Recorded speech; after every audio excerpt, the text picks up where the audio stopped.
using the switch statement today, which is a decision structure, kind of like the if statement.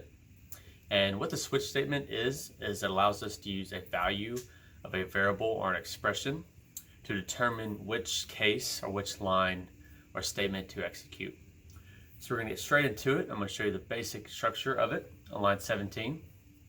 So we're going to use the keyword switch, and then we're going to use a test expression in between two parentheses, and then we're going to create two brackets, and in between those brackets are going to be case sections and a default. So a case section involves a value which is similar to the data type of the variable in the test expression, and it's going to have a colon, and then below the colon is going to be the statement that we are going to execute if that value is true. And below the statement is going to be a break keyword. So the case keyword is basically an option that month can be. So the test expression month is an int variable, and our first option is going to be 1, which is going to be January. And basically saying case is just like saying if. So if we say case 1, we're going to say if month is 1, then we're going to execute line 20, then we're going to break out of the switch statement.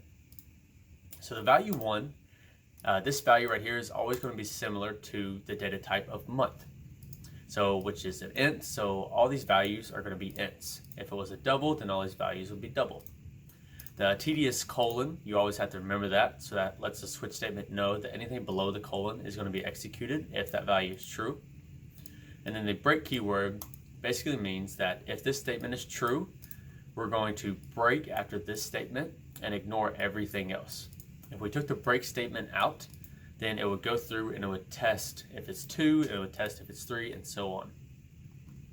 So after all the case statements, we're going to have a default. And the default is kind of like the else in the if statement. So when in doubt, we're going to execute the default if everything else is false. So in this case, we're going to say system.out.println, and we're going to say invalid month input. And once again, we're going to break after that. So I'm going to show you how to use it. So in this case, month is 1, so it's going to be January. So we are going to run it. And as you can see here, it says the month is January. Now we're going to change it to 3. And it should say the month is March. The month is March. So just remember, the test expression is always going to be a variable or an actual expression. And it's going to be true or it's going to be false when the cases start to execute. And now there can be many cases, there can be case 4, case 5, and so on, but we always have that default at the end. So we're going to do another switch statement involved with user input. So on line 35, we created a scanner object named keyboard, and we're going to create a choice and string input. So what we're doing is we're telling the user we have 3 options pizzas. A is large, B is medium, C is small, and we're going to let the user pick which one they would like.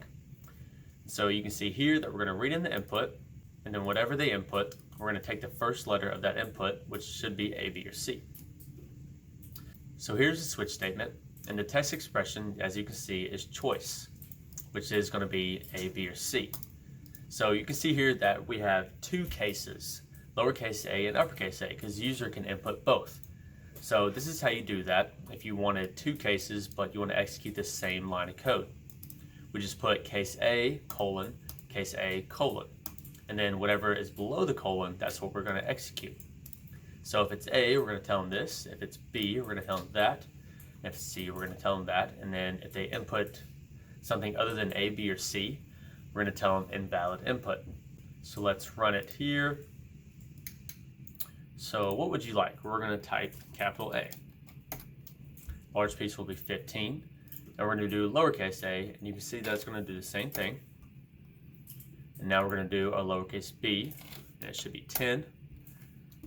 There we go. So once again, I will go over the switch statement one more time to end this video. So right here we have the switch keyword, and then we're going to have the test expression, which is going to be a value of a variable or an expression. In this case, it's going to be choice, which is a car. And now, since that is a car, all the values, all the case values, are going to be similar to that data type. So in this case, we have A and A, which is enclosed in single quotations because it's 1 letter. Now, always remember the tedious colon. Anything after the colon is going to be what is executed if that case is true. And now after every statement, you have to have a break statement because you don't want to check if it's B or C. You just want to say the large pizza is 15, and then we're going to break out of the switch statement and be done. So remember the break statement, and then remember that you could have multiple cases with one line of code, and you could have multiple cases with multiple lines of code if we want to print something else out. And always remember that you will always have a default that's kind of like the else statement with the if. When in doubt, if it's false, this is what we're going to do. So we're going to use default as kind of like a backup. That wraps up the switch statement, and here are the focus points.